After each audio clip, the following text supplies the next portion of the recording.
Last year, through our pro bono work, Kilpatrick Townsend improved the lives of children and families, defended asylum seekers escaping extreme violence and persecution, protected the right to vote, expanded opportunities for low-income inventors, and gave 14 nonviolent federal prisoners another chance to live in freedom. This work is an investment in a society built on the rule of law to promote equality, freedom, and fairness. It's also an investment in ourselves as people and legal professionals at this firm, driven in a multitude of ways to make a meaningful difference in our society and our world.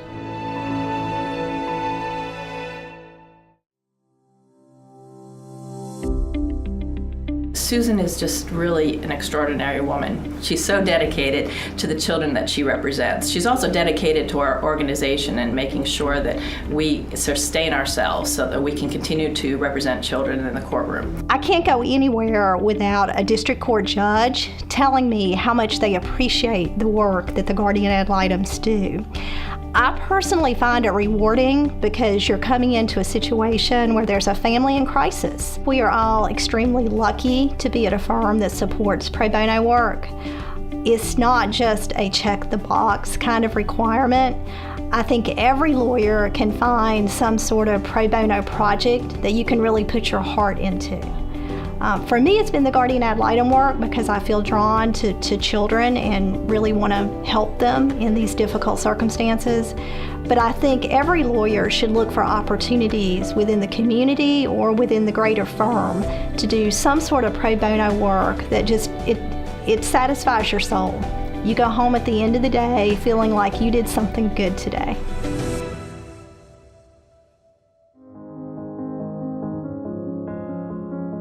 Henry Walker and I had a very challenging case in the Atlanta Immigration Court last year.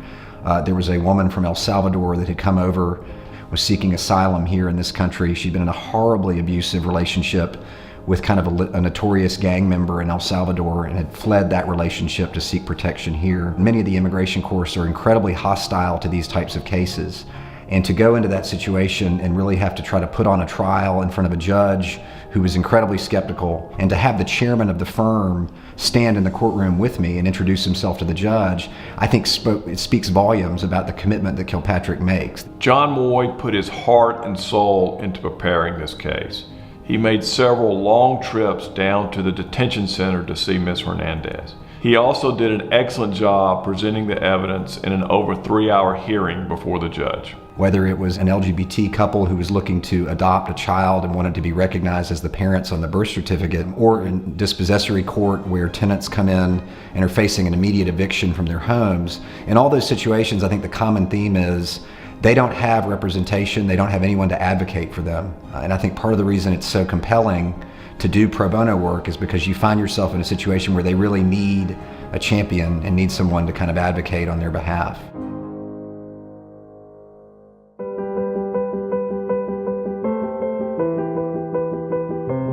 We have a long relationship with the Inner City Law Center. Part of that is making sure that the conditions that people are living in are satisfactory. This presented an opportunity to help people, 15 different people here, secure safe and healthy housing. We were meeting with 2 of the different plaintiffs and talking to them about what their expectations were for settlement. And one of the plaintiffs said, I want to settle right now. They've already offered me $8,000 and $8,000 is all I need to fix my teeth. And he smiled and he had just a mouthful of missing teeth, discolored teeth. And that was really all he wanted. I mean, he was going to be so happy if he could leave there with $8,000 to fix his teeth. And I'm happy to say that I think we're going to be able to get that particular plaintiff over $16,000. This was a great experience for her in the sense that she had substantive litigation experience that she could use and practice and gain experience from very early on. This includes depositions, court appearances, mediations, interacting with opposing counsel, managing large groups of attorneys because this case involved multiple timekeepers and attorneys who were involved. The substantive experience that I think Heather was able to gain on this thing was invaluable.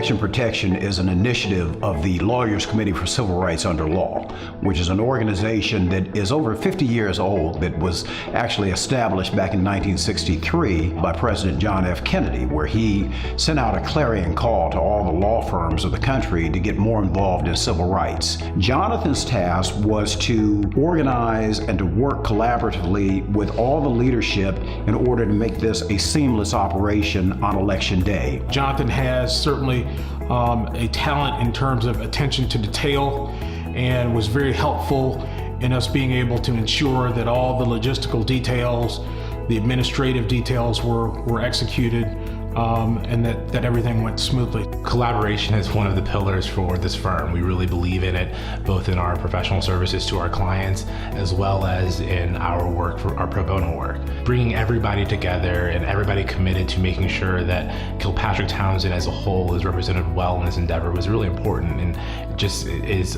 just yet another example of our collaborative spirit. With Jonathan, it was nice to work with someone who was able to step in and take on a challenging, multi-layered project and develop a strategy, work with all the right people in the firm to effectively execute it and put on a successful event with a little bit of humor about it all along the way.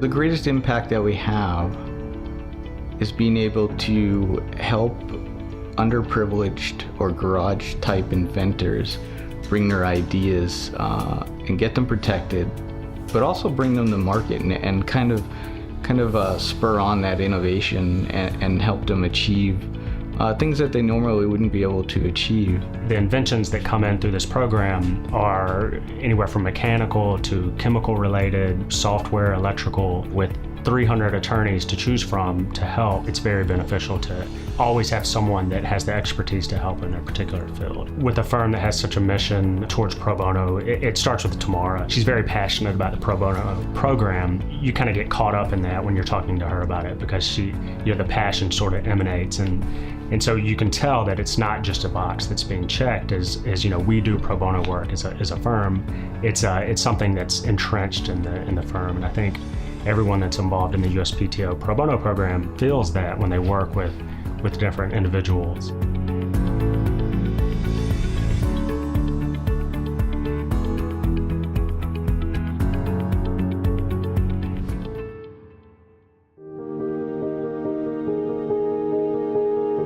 We were researching the legislative history of open carry regulation in South Carolina, and we found ourselves going back to the year 1900.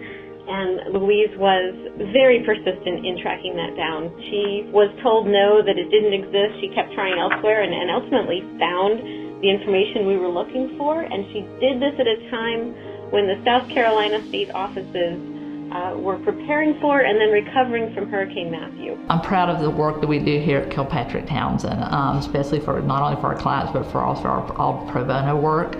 When I started the firm in 1987, there were only 2 offices here in Georgia, and just see how the firm has grown and expanded over the years in different areas of the country and around the world. I'm just so proud to be a part of it, what our department can provide services for this. We're just more than happy to help, and I just couldn't be happier to be here.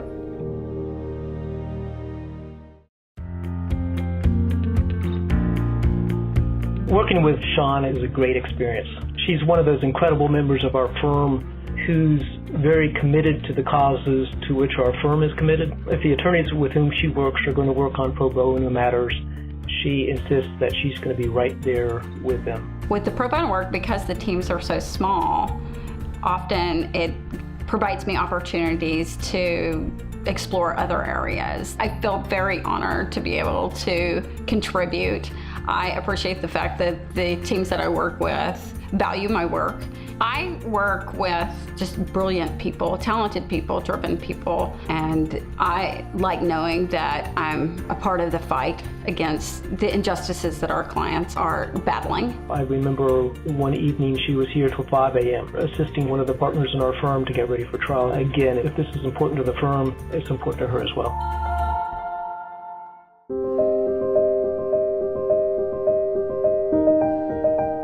The clemency project was an initiative of the Obama administration's Justice Department, in which pro bono attorneys would evaluate the records of nonviolent federal prisoners to determine their eligibility for clemency and file petitions on their behalf. This was difficult work. Our firm filed 26 petitions, 14 of which were granted by President Obama. 10 of those 14 individuals were serving federal life sentences. Of the 77 large law firms who participated in this project, our firm had the 4th highest number of petitions granted by the president. This year, we honor and recognize the 38 attorneys and staff who were involved in this project. Because of our work, 14 men will have another chance to make good on their lives outside of prison walls. Here's one of their stories.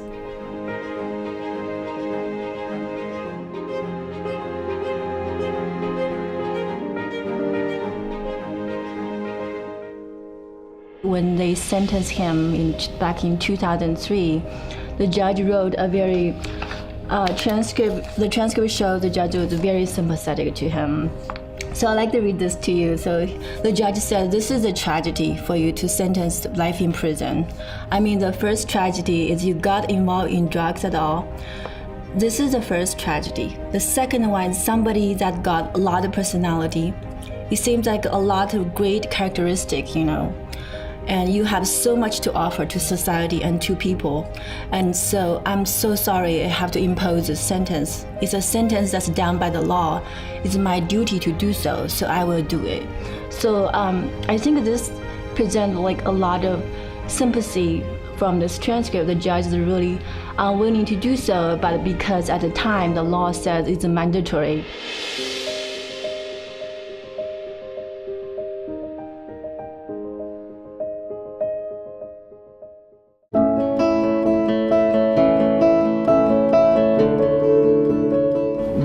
Concrete Community School is almost 2 decades in the making.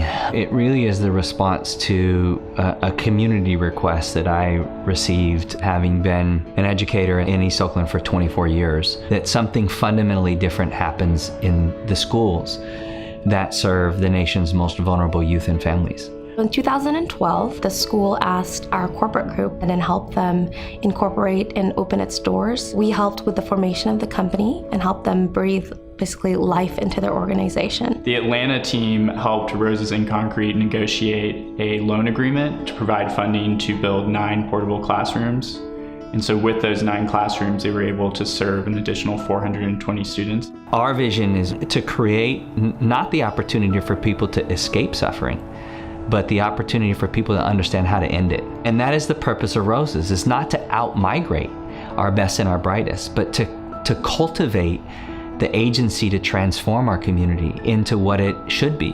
And so we talk about growing warrior scholars. Our relationship with Kilpatrick is about a relationship with people like Jim Gilliland, who really had no business connecting with the school like Roses in Concrete. And yet the second he touched this space, he fully invested himself.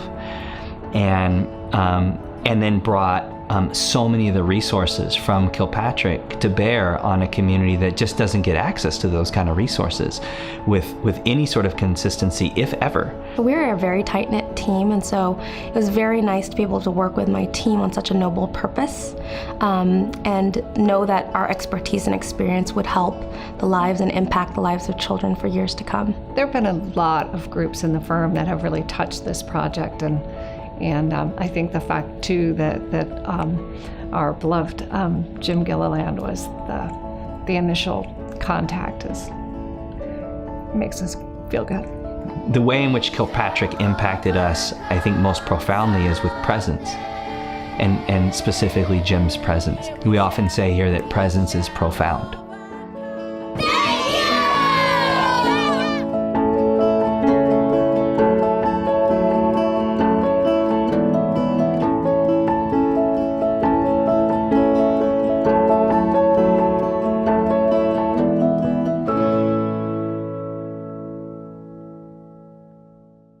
Congratulations to all of this year's award recipients, and to all of you who contribute to Kilpatrick Townsend's pro bono practice. Through collaboration, hard work, and excellent lawyering, we collectively make a profoundly meaningful impact on our society and our world.